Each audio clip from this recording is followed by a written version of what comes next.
the employment history of a particular person, and matters leading to the employment of a particular person were discussed. If everyone would please rise for the Pledge of Allegiance.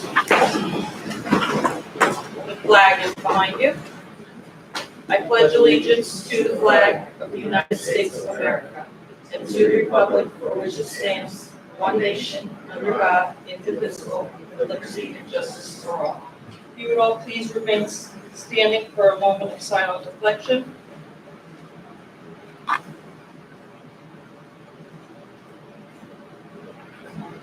Thank you. I have a short announcement about emergency evacuation. Upon activation of a fire alarm, immediate evacuation to the closest emergency exit is required. The emergency exits and assembly areas are located in the back and across the parking lot. Please exit away from the building so not to interfere with the fire department and proceed to the evacuation areas. Please follow direction of the school officials. Once assembled outside the building, everyone must wait until an all clear is given by the school official before re-entering the building. Thank you. Would the clerk please call the roll? Anastasia Gonzalez. Here. Donald King is absent. Michael G. Medio. Here. James F. McKenna. Here. Jacqueline Robinson. Here. Sue Lee Sherwood Dudley. Here. And Charles A. Silent. Here. Thank you. Does the clerk have any additions or deletions to the agenda? Yes, personnel item 9.01A has been added to the agenda. Thank you, Mrs. Pearson.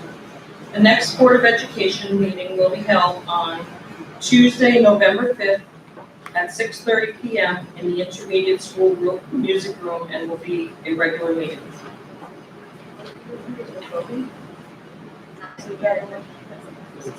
Oh, okay, sorry, just checking on elections. The SIS PTO will hold a multicultural nights on Thursday, October 24th at 5 p.m. Schools will be dismissed early on Friday, October 25th for staff development. The high school and the intermediate school will be dismissed at 12:15 p.m. and the elementary school will be dismissed at 1 p.m. There will be 3 FAFSA completion support sessions held on Saturday, October 26th at 10 a.m., 11:15, and 12:30 p.m. at the high school. Please see the website for more information and to register. The Mariner Patriot Club will be hosting their annual Veterans Appreciation Dinner on November 5th at 4:40 p.m. in the high school cafeteria. Call Thea Fry at 631-276-3435 for more information or to RSVP. Mrs. Robinson, Yes. sorry, just wanted one event that's not on here. Mrs. Bacho, you talked a little bit about the timing of the Halloween parade. Sure. The timing will be 2:15, which is our normal time. So the classrooms, some of the classrooms are having celebrations, not all of them, but some of them, and then we'll depart the elementary school at around 2:15 for the parade. And we're doing, for safety's sake, we're doing a modified route this year. We're doing a modified route. The parents are receiving a letter about that. The modified route will be from we'll exit the Pine Street exit, and then we'll loop around to Little Plains Road and up the back of the elementary school into the field, where we'll have a dance party. Perfect, great, thank you. We're invited to dance party. Everyone's invited to the dance party. Don't invite Dr. Zahn to dance. Guys, Dylan, he'll come to a dance party, right? Yeah? Okay. We could maybe turn that into a fundraiser. Everyone can pay to see Dr. Zahn dance. I might pay a lot for that. At this time, I will ask Dr. Dino to introduce our program presentations. And I'm going to introduce our fellow dancer, Dr. Zahn, who's going to present some outstanding students for their work.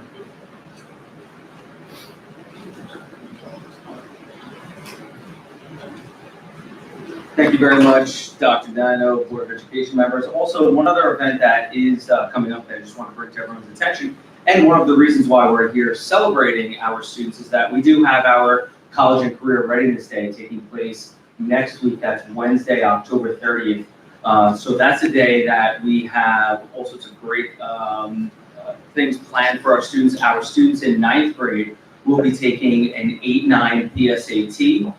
So that's a specific entry-level PSAT test for our 9th grade students. Our 10th and 11th grade students will be taking the PSAT during that day, and our seniors will have a menu of items that they can choose from to fulfill their attendance for the day. And some of those items include coming in, working with our counselors and English teachers on college essays. Also, we do have workshops from civil service, also working with some local community institutions here as well, amongst many other items that are available for our seniors. So that's next Wednesday on October 30th, and students will be dismissed after the PSAT. They'll have the opportunity to grab some luncheon before they leave, and they'll be exiting. For students without accommodations, will exit at about 12 o'clock, and then students with extended time accommodations should be expected to depart around 1:30 or so, and that's next Wednesday. And that does tie into why we're here today, because we are here to celebrate some of our seniors that are commended students in the 2020 National Merit Scholarship Program. So about 34,000 commended students throughout the nation are being recognized for their exceptional academic promise. Although these students will not continue in the 2020 competition for National Merit Scholarship Awards, commended students placed among the top 50,000 scorers of more than 1.5 million students who entered the 2020 competition by taking the 2018 PSAT. So these are our students who performed at a very high level in the PSAT, again, went through to a certain level of the National Merit Scholarship Program, and we are really just impressed with your performance. And again, I think I can certainly say, looking amongst our students who are looking at really some of our top academic achievers in Southampton High School, you should be really proud of them. So I would like to present these letters to the following students for their outstanding performance on the PSAT National Merit Scholarship Qualifying Test in 2018. So we're really excited for these students, and something that as they're preparing to send off their college applications, another feather in their cap for just the great work that they've been doing. So our first commended student, please welcome, I know the name's is Margaret, but I can't call you, Grace Carr. So Grace Carr, congratulations.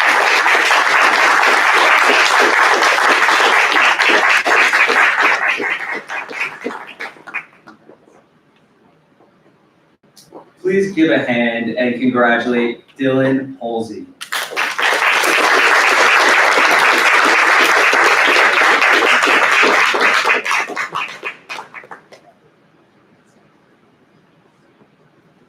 Congratulations to Brigham Hancock.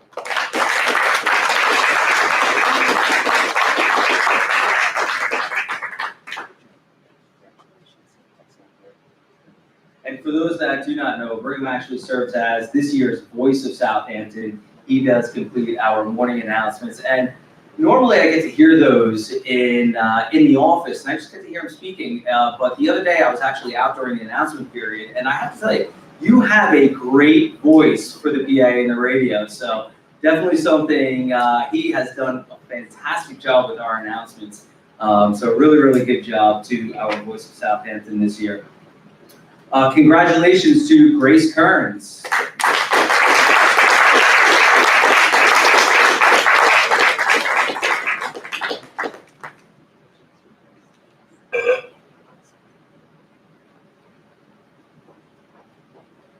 And congratulations to Caroline Oakley.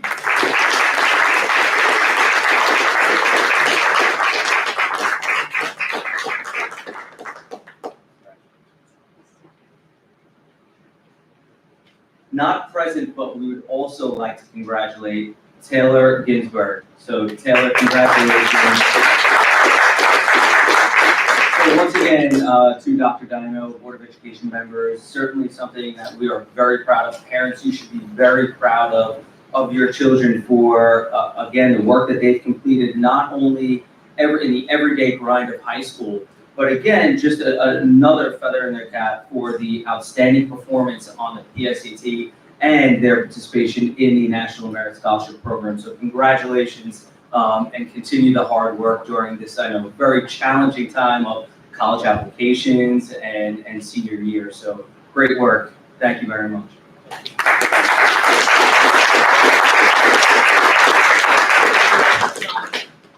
Were you able to get a picture of all the students together during the day, or can we I'll take tell you 2 what, minutes we to do have, that now? we have not, Taylor is not here. Okay, So what I'd like to do is, Absolutely. we'll get the students together. You know, we have all the names, and we'll make sure that we get a shot that we can put on Facebook and send out to the board as well, and we'll post that. But I want to make sure that we can honor Taylor. yes, absolutely, great.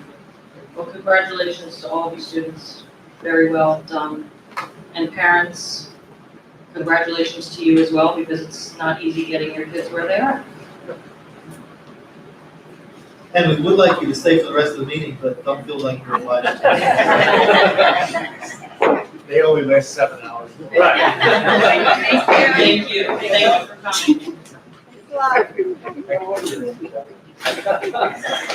So it's gone. Great job, thank you.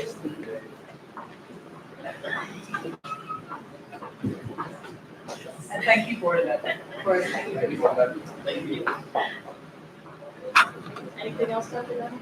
Yes, Mrs. Robinson, there's something I'd like to read from Governor Cuomo. As you know, this is School Board Recognition Week, and Governor issued a proclamation, so I'd like to read that this evening. And it's called Proclamation from Governor Cuomo. Whereas each year, School Board Recognition Week is observed by more than 700 school boards and school districts throughout the Empire State, and whereas our state's public education system is designed to meet the educational needs of all children and to empower them to become competent, productive contributors to society in an ever-changing world. And whereas members of local school boards are dedicated to children, learning, and community, and devote many hours of service to elementary and secondary public education as they continually strive for improvement, excellence, and progress in education, recognizing that all children can be successful learners, especially when education is tailored to the individual needs of the child. And whereas local school board members are strong advocates for public education and are responsible for communicating the needs of the school district to the public and the public's expectations to the district by working closely with parents, education professionals, and other community members to create the educational vision we all hold for today's students and those in the future. And whereas the members of New York State's local school boards respond to the educational needs of the communities they serve and help ensure the solid foundation of our school system. In doing so, these leaders help strengthen our state's educational system and improve future prospects for our children. And whereas during October 21st through October 25th, 2019, special activities and programs will be held in communities across New York State in observance of School Board's Recognition Week, and it is fitting to join in acknowledging the commitment and the contribution of the members of local school boards. Now therefore, I, Andrew M. Cuomo, Governor of the State of New York, do hereby proclaim October 21st to October 25th, 2019 as School Board Recognition Week in the Empire State, given under my and the Privy Seal of the State at the Capitol in the City of Albany, the 5th day of August in the year 2019, signed by Andrew M. Cuomo, Governor. With that, we do have certificates for each board member. I could ask Mrs. Pearson to pass them. So thank you, school board members, for all that you do in helping guiding the ship that we're all on.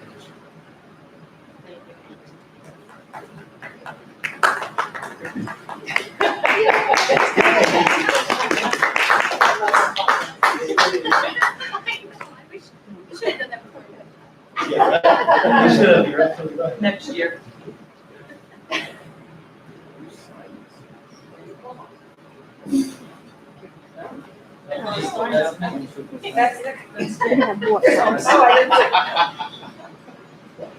Put your glasses on me. this meeting up. I got one. You can tell me that says victim.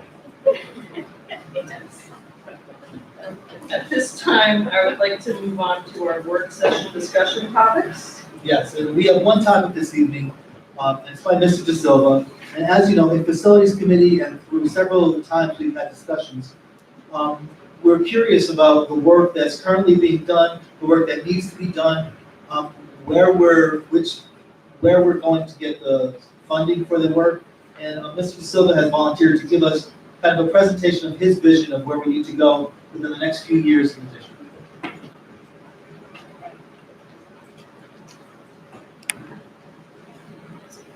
Good evening, Board of Education, Dr. Dino, colleagues, and community members. I'm here to present a snapshot of the next 5-year capital improvement plan for Southampton School District. This is actually part 1 of the presentation. Please keep in mind that these projects that we are developing can change. They can have the potential to be bumped or accelerated depending on the district's needs as well as the state education department's mandates. This is a tool to help us properly budget and capture big ticket enhancements for our school district. On Friday, November 1st, we have a facilities committee meeting. In attendance will be James Wadig. He is the district's architect from BDS. We are in the process of developing the budgetary costs for the projects that we are discussing this evening, which will lead us to part 2 of the presentation, which will be held at a near future Board of Education meeting.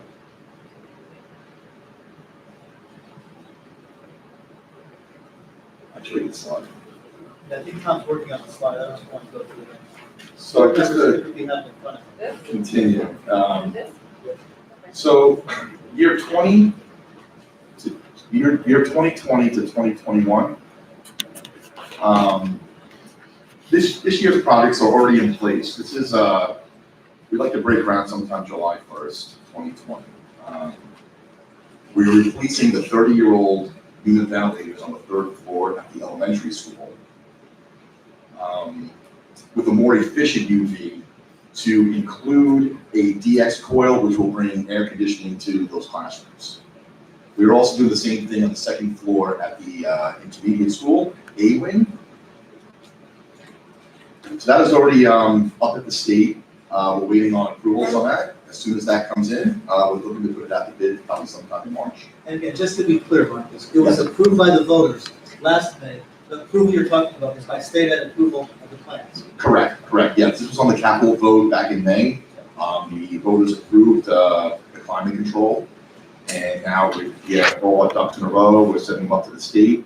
Currently at the state, we're looking at an 8-week architectural review as well as an 8-week mechanical review. So we should have a pretty decent turnaround, and I'm hoping we'll get the results back maybe by February, and then we can probably put out the bid in March. Don't hold me to that, but now the state is, but that's what we're shooting for. And let me ask you, if we go out to bid in March, it's likely we'll have someone be able to start in July? Absolutely. Are those 2 8-week periods consecutive or simultaneous? Excuse me, I'm sorry. Between the state ed and the mechanical review, is that simultaneous or consecutive? It depends. I don't know who's gonna get it first. I don't know if the architectural is gonna review it first and then mechanicals, or vice versa. But not contingent upon the It's other? correct. Okay. Question.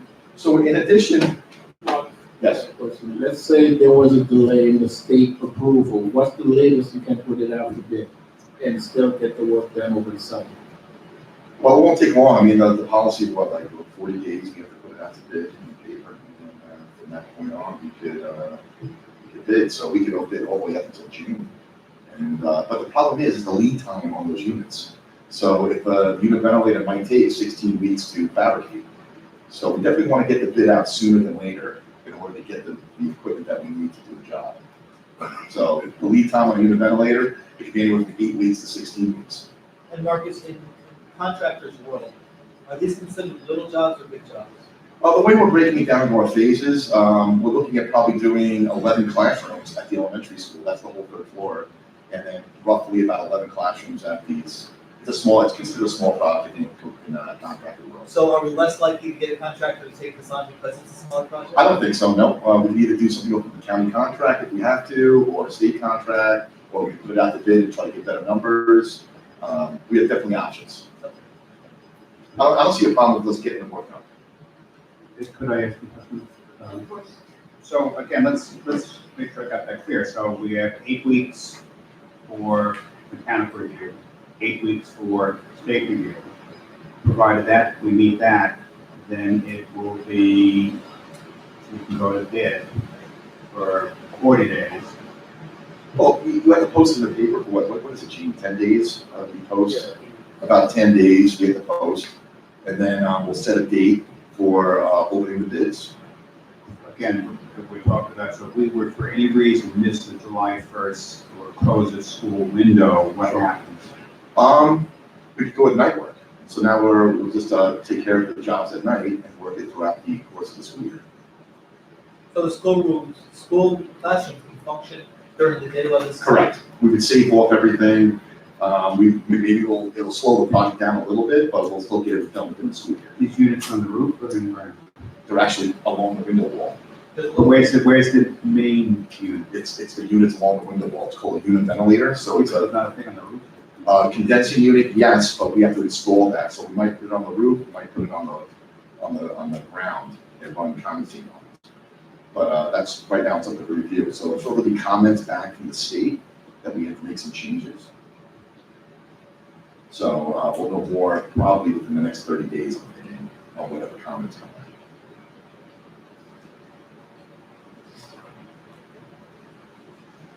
In addition to this project, we have an RFP out, which is a request for proposal, and are exploring the possibility of performing an energy performance contract.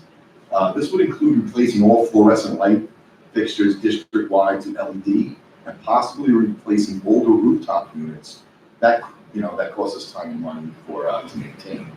Now, we have companies going out right now, and they're doing investigating our buildings and seeing if there is a cost savings. Now, if we don't have a cost savings, then we don't have a project, because the cost savings is what pays for the project over an 18-year period.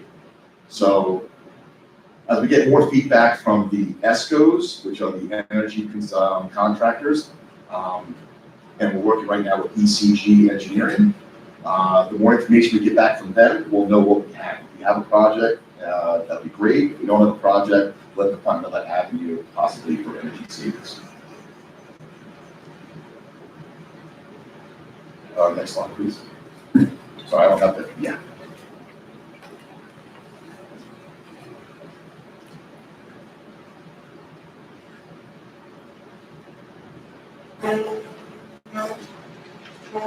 Year 2022, 21, I'm sorry, year 2021 to 2022. District-wide card access system. We currently have a cyber key system. You're all familiar with that work for the district. The cyber key system in place is an electronic key that the teachers and staff use to gain access to the buildings and the classrooms. When this came out, this was cutting edge, but it's also very labor intensive to maintain. The sensors get gummed up with dirt, lint from the pocket, clog the connections, preventing staff members from gaining access. Batteries are continuously being replaced. You have to fiddle with the key to unlock or lock a door. Potentially, maybe, perhaps during lockdowns, it could take time to secure and lock due to a bad connection. I'm not saying that happens, but potentially it could happen.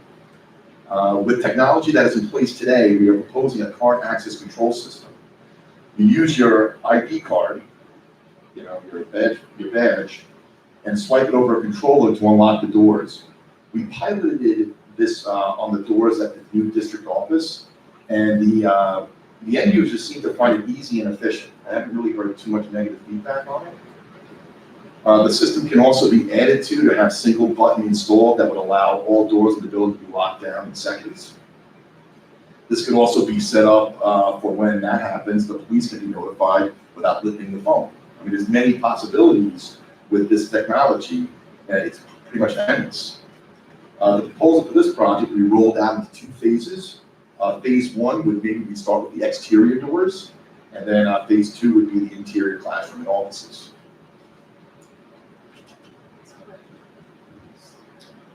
don't know if you said this, but it's the same system that we have for the kids in the high school that are, No, that's the scholarship that we have, Yeah. and that's right now, we're using that, correct me if I'm wrong, for attendance and scheduling perhaps, attendance only. So this has nothing to do with card access, getting access to the buildings or classrooms. But it could be, utilized together in the same platform. So, I remember some talk about either with scholarship or the other company for athletic, if they're the same. Yeah, there was talk from that company that you can tie it into our lunch program, you can tie it into, and you can merge, as Mr. Slater just said, to merge that platform with another for a single use type of experience for our staff.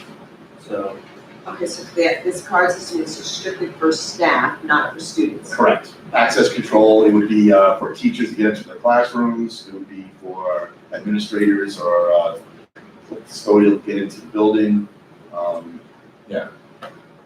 will tell you, as an end user, I don't know the name of it, Solto. the Salto system has great response time. If something's wrong, they'll come within hours.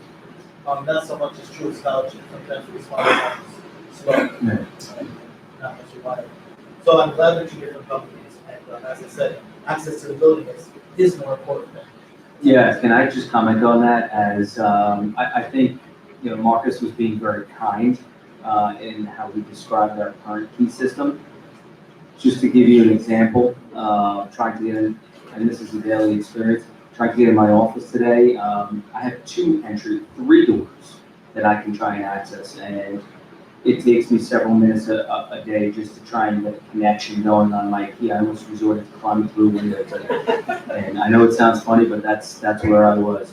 But more importantly, I can tell you just in terms of our drills and lockdown procedures, it's a source of frustration for us because the keys, the access points on those, as Dr. Dino was holding up, it is extremely frustrating, probably the number one complaint I get on a daily basis for the past 8 or 9 years I've been in the school. And just to give you an idea, so what happens is these are chip in here, you put it into the lock. You have to wait for it to program or it to understand who you are and to read all the electronic things. I'm not saying anything. And sometimes that is a good 30 seconds to a minute or not more, and then it will allow you to turn it on. And many times it won't even connections, you have to constantly clean them, so where, I'm taking my tie sometimes and trying to clean. Dust gets in this little Yeah. cavern here. Right, It's really yeah. impossible. How old is this system? Not that long, it's 5 years, 7 years. No. That system was installed when I was at the elementary school. I think my first, so it has to be 11 or 12 years old. Is there a, well, there's always been a need to move it up as far as changing all that? Because I that's one complaint I hear all the time from teachers, and I think it's more of a safety issue than, I worry, I worry about a teacher, let's say, being out there at night or not being able to get into the school or whatever, for whatever reasons, it really. I'm The just other thing where, curious and why- just to add to your point, the other thing where it's a safety issue is these get, and I'm saying the wrong words, but these get like reprogrammed once a week. So if there's an employee that has key access that we no longer want to have key access, and we say terminate the employee on Tuesday, Yeah. we have to wait till the following Monday that says key won't work anymore. Because it takes that long for the program to catch up. Am I saying that correctly? Yes. Right. So there's a problem. So Marcus, just to be clear, you have a company that you like, and I don't know if you're sort of testing it. Yeah, this is what we have in this badge, it's here Yes. over the district office. So is that the company that you're proposing? Oh, absolutely, yes. And what is something like that cost? Well, I don't have solid numbers yet, but I did get a proposal to do the entire high school in Keenan, and don't quote me on this. No, because it's no, not exactly general. accurate. We were looking at about 140,000. But That just was doing the high exterior school. and interior? That's exterior, interior, the whole entire high school, every door. Every door. The number that you gave at, I think, our meeting, I think the price of the district was gonna be like 550,000. Correct. That was doing district-wide, including bus garage. And So if we just were, to clarify something, so we decided to move something up, so this is for 2021. We would be voting, if we took this from the capital reserve, we're talking about next May, May. May of 2020, But it wouldn't start 2020, it would start 2021. Right, And I'm because just wondering, the vote would be May 2020. correct, And a year goes by, and the summer of 2021, we roll it out. does it have to be a year, is my question. The question is, does it have to be a summertime? Well, it doesn't, no, you do it throughout the course of the school year as well. So the point is, if it gets approved by voters on May 2020, Oh, sure, could the start date be moved up from July 21? I don't see why it couldn't. And will this company work with us if we decide to do it all building? Like, is there something that they can work on as far as price goes, if it's done with all buildings, as opposed to doing just the high school first and then a year later? Sure, well, the thought was to do the exterior doors district-wide first. So exterior doors only, Yes, elementary school, intermediate school, high school. Maybe some outbuildings, if we need to do like a bus garage. And then the following year, do interior. so you're using that little pass to go into your classroom if you're a teacher? Correct. So are we changing the door hardware, are we changing the doors? No, the door hardware, correct. Just the door hardware we need to change? Yes. I'm just curious. It'll be like a new lock, there'll be a new device you just swipe. Right. And then. Right. And would we have to change our doors? No, the Would doors change- would not have to be changed. The doors do not have to be changed. It would just have to be the locks would just have to be retrofitted to those doors Correct. And why? and wired. Wiring for external to exterior doors, hardwired, interior doors would be a wireless system. And so we're testing it, we're piloting, let's say, with the district office. Yes. We did that already, We don't have exterior doors in the district office, we have. in the interior. Okay.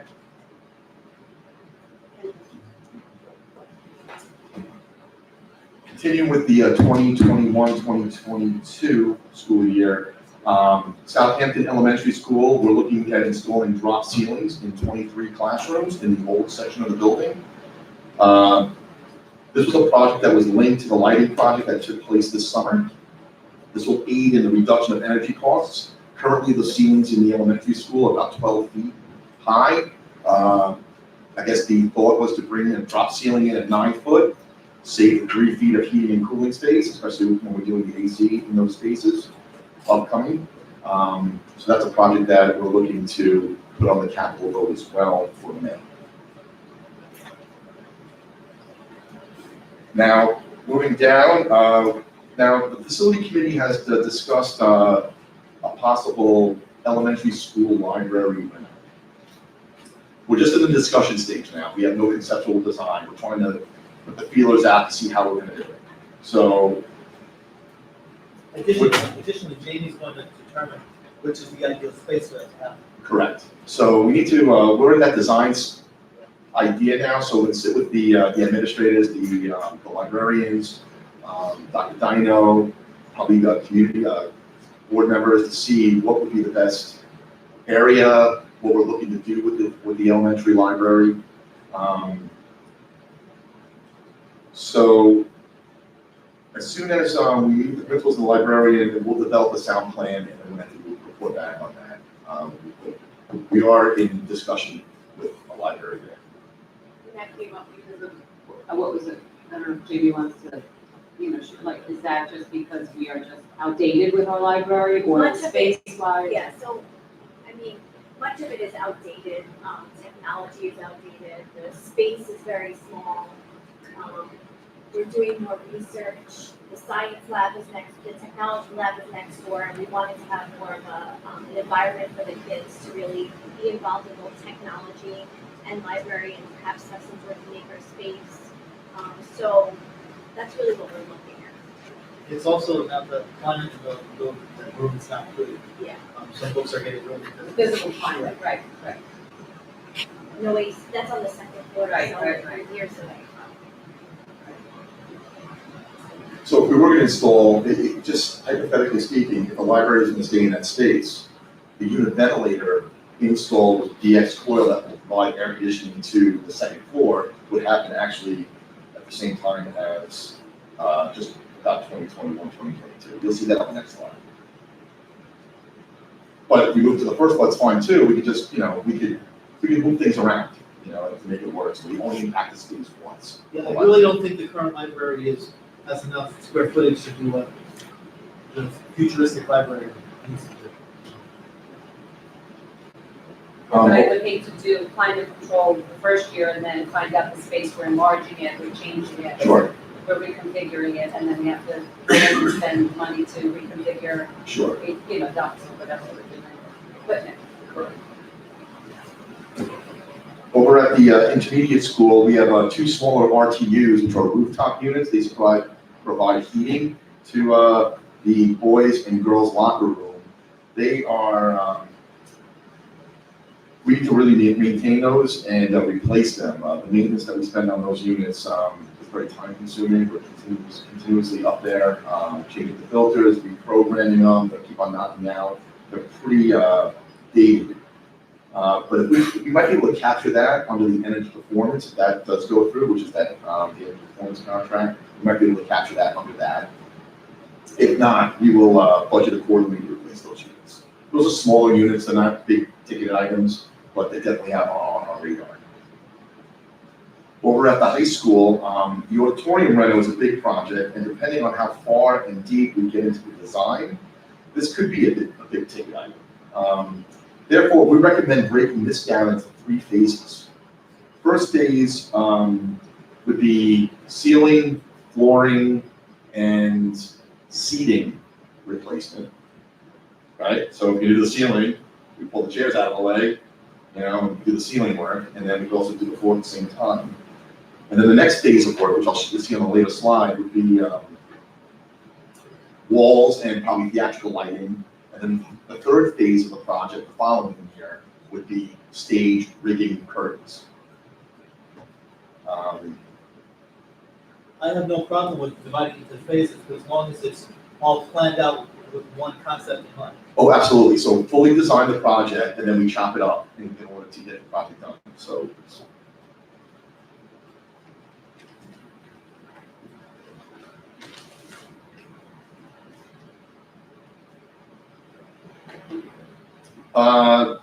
Card access system in 2022, 2023. This is where we continue to phase 2 of the card access system for interior doors district-wide. Like I said, we can move things around. I mean, if this is a major priority for the board and for the district, we could definitely take away a project from a previous year to fund this project. So just like I said, things can move, and we'll work all that out in our facility committee meetings and really develop a fine-tuned plan if that's really the direction that we want to go. Over at the elementary school, we slide into phase 2 of the climate control, where we replace the old UVs on the second floor to include the DX coil to provide AC on the second floor. So Marcus, just to help me understand, so phase 1 is 3rd floor, phase 2 is 2nd floor, 1st floor never gets it? No, first floor is the 3rd phase. We haven't got to that slide. It's part of the 5 year. We're trying not to impact it. This impacts the building. You have to do masonry openings, increase them on the outside of the building. You have to replace possibly maybe some casework, because you might be ripping it out and damaging the existing casework. So it is a process, Happens all the time though. This is nothing new to myself or to contractors. This happens in every school district. And is it going to ruin the exterior look of the building? It will not. We'll match the brick as best as we can, and you should see it there. Comparison. No, it's all historic. We cannot affect that at all. I'm just wondering, is it smart to do it in such phases? Are we spending more money doing it that way rather than bringing in the contractors and doing, one project at a time? Because you're breaking through the masonry and you have the mason there anyway, or you're breaking through, you have the electrician there anyway. Are we silly not to try to combine something so that we can save financially?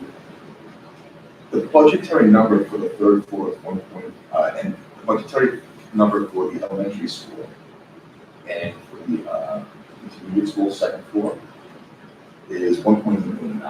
So we try to keep, I think just looking at past practice and looking at our budgetary stuff for our capital improvements, I think we're trying to keep around $2 million per. Does that sound correct? Yes. per year. So what if we were to do third floor, second floor together? Would that save money? And then nothing at the. Yeah, I don't know. No, you're right, that's a I- you possibility. know, And you're not gonna do the keys, so. Right, I know, but I'm just thinking out loud. I mean, it's obviously, it's just a thought. You know, when you do a house rental, people say, I just want to do this, and I just want to do that. And then you add it up after 3 years, and you pay, time and a half, because you got the guys coming in for the second time around. You're breaking through walls again. Where if they do it maybe in one shot, you're saving in labor costs. You're saving, again, it's just a thought. I don't know the answer to this. You're correct. I am concerned about the keys because I've heard that a lot, just for safety reasons, but certainly I'm just wondering, it sounds smart financially to break it up and keep it under a certain cost, but in the end, if we're saving $500,000 because we did 2 floors rather than 1 floor, then 1 floor, and then 1 floor, Sure, but it also impacts the building too. Yeah, So the yeah. cleanup, yes, getting the school ready. the time, yes, time, absolutely. If we have to worry about the third floor, we have to worry about the third and second floor during a project like that. I'm not saying we can't do it, we can do anything.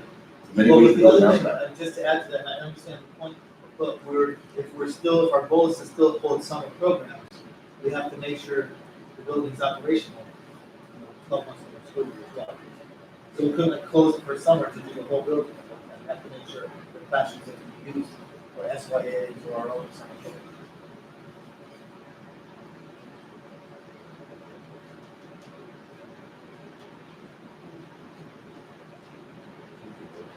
Southampton Community School, we talked about that. Okay, the auditorium. Down C. I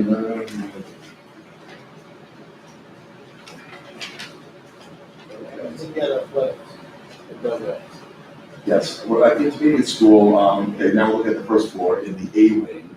And hopefully we can capture the home ec wing as well as around to the art room and the technology room. And that'll finish out that building. So the SIS will be complete by year 2022, 2023 with UV replacement. We can also revisit that as well and just capture one building at a time and do it that way as well. So something that we'll discuss at the facility committee meeting maybe. Over at the high school, auditorium phase 2, we discussed before, walls and theatrical lighting. And then athletics, I was talking with the, with Mr. Phillips, the athletic director. He would like to see some attention brought to the boys in the boys dugout as well as installing the girls dugout as per Title IX, and a weight room rental. These items, we just discussed briefly, that we haven't really brought it to the facility committee yet. It's something that you will hear about on November 1st at our meeting. And we'll pursue the conceptual design and develop a budgetary cost analysis for those projects as well, if the committee decides that we want to move forward with that. Moving to the next slide. Almost done.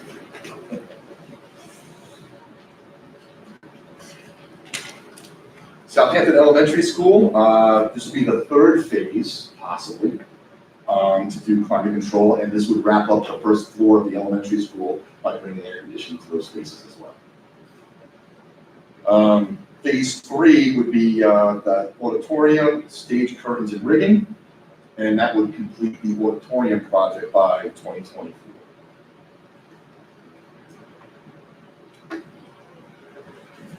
Oh, well, there's a slide that is, okay. Oh yeah, my last slide, 20, which brings us to the 5th year, would be, I had a conversation with our food service director, and we had a discussion that the kitchen in the elementary school needs a remodel. I know a few years ago, the cafeteria was addressed, and the kitchen was safe for a later date, I was told, to be upgraded. We're just in discussion. There's nothing that's been brought to the facility committee on this. This is something that came up about 2 weeks ago, and just in discussion. I'd like to bring it to the committee and see their thoughts on it, so we can really talk it out and see if we really need to upgrade the kitchen and the cafeteria at the elementary school. And then, of course, the library. The library at the high school. We just touched on this as well. There is conversation about that. I know that the librarian is looking to possibly upgrade some of the bookshelves, the furniture, but if we're gonna go that direction, we might wanna look at the whole picture of that space and see if we can update our high school. Well, that's what I suggest. I suggest that we look at the top floor as well, and possibly opening it back up to the way it was before we chopped it all up. Yes, And possibly find other spaces to put the teacher center, computer labs. But having that whole open concept in the middle, where Brian could have the maker spaces he wants in the college type library that his needs for research. yeah, it is the nucleus of the building, so, it's definitely, I think you would agree with me that it might be a little dated, Yes. and we could use definitely a nice, freshen it up and, do what we can with that. We are in conversation with, Jim Wade from BBS on that, and we're prepared to discuss that at the November 1st facility committee. Can I just say something? We're looking at starting, this time is rolling out to where our lease is going to be up over at the district office. So at some point in here, there should be some consideration for where the district office is going to go and how that's going to roll out. We did discuss that. I was gonna put this on the slide. I don't think that I had a chance to sit with Dr. Diamond in the interviews all week, how to roll that out. But we are in discussion. I think that we will talk about that probably when it form the committee back up for the deal. Is that correct? But we would need to move somewhere in the end of 24, 25. Correct. When is our lease up? Our lease is up, it's June of 25. Right, because we moved in February and he gave us credit to the end of that school. There has been some discussion on that, and I think that, we just need to, iron out what we're I gonna think do. we're watching enrollments, we need to see what kind of recommendations we're going to do. But at some point, some kind of remodeling or renovations or construction is gonna have to happen to be ready for us to move into. Or Sure. someone to move into. Sure, there are definitely some great ideas out there that we have discussed. I'm not prepared to discuss that now, but I can definitely, put something together and move forward with that. But I guess just the point for the public is, none of what we're talking about here touches the money that's been set aside for a district office. Correct. Correct. Also repair reserve. So there's no repair reserve projects in this, it's just strictly capital. So, Marcus, I also wanted you to give an update about the demo of the old district office and wetland. Yes, so, we will be looking to demo the old district office, in the summer, this, summer of 2020, this coming summer. The demo will include filling in the septic tank, removing the sidewalk that's there, keeping the curb, restoring the property back to grass at this time, topsoil, seed.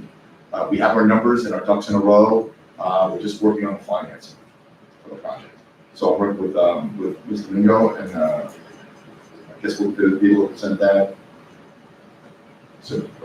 It's likely to be a budget item in the 2020, 2021. And does that require state approval? We'll have a permit, we have to get a permit from the state, which we're in the process of doing right now. As soon as they have the funding source, then we'll be able to get the permit.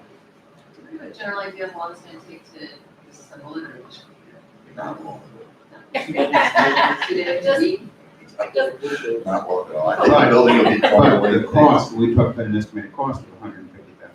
Correct. It was more like 160 around.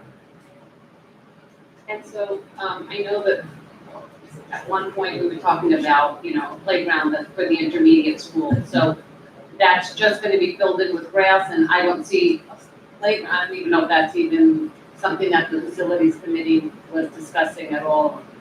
More I don't think, recreation space for the intermediate school. yeah, I know there's been talk that probably, if enrollment was increasing, that would be like the location possibly for a new district office or a playground. There has been conversation in regards to that. But we can revisit all that stuff and find out what we're gonna do. But currently, we're gonna give it a blank canvas. It's gonna be grass, and then we can do whatever we want. Well, that was the plan, to keep it as just grass until we know. So we figure out what we're gonna do with it. Now, as far, I'm sorry. I would think that sooner rather than later, we should, even though we have until 2025 for the district office, because, you're doing this construction, and once again, if you're gonna be affecting, let's say, the second floor on this building, and you're going in, you're doing some demo, doing electrical, you're doing whatever you're doing, Correct. that it's better to plan for something that's to wire, to pre-wire, to do all those things that you should be doing, But I think any of the options we looked at last time, nothing touched nothing touched. that A-Link. We talked about adding on to the A-Link, but nothing touched the A-Link nature. Right, so you wouldn't have to worry Right, about so that, it yeah. wouldn't impact that. We wouldn't be wasting any money. Right. And Dr. Dino, correct me if I'm wrong, but you were, going to start the district office committee back up after the new year, Yes, correct? January 29th. Just to touch briefly on the oceanography room. So we brought in an engineer and we did an X-ray of all the steel. Currently, right now, I don't know if you all have been up there, we have some corrosion happening to the floor drains, the piping, the electrical conduits, and the rack that holds 12,000 pound aquarium. We did have a company come in, we did an X-ray of the steel about 2 weeks ago. The steel is in good shape. So we can clean the steel up and recoat it with either, there's a couple of ideas that we're working with the architects on and the engineers. Possibly maybe coating it with a fiberglass coating or putting an epoxy, rubber epoxy over it that's to prevent any contaminants to the steel. We also are discussing possibly rerouting the waste lines, the floor drains, to a dedicated pool and replacing the floor drains with PVC, because currently they're cast iron. As far as the conduit, we go PVC as well, because currently, that's an EMT, which is kind of aluminum, and that's showing some corrosion in that salt water environment. We lost the rooftop unit because the coil literally disintegrated. We have 2 split systems, which are these mini Mitsubishi splits that are maintaining the climate control in the space. I will be presenting a repair reserve presentation as soon as I have all my ducks in a row, and I'm hoping I would have that either by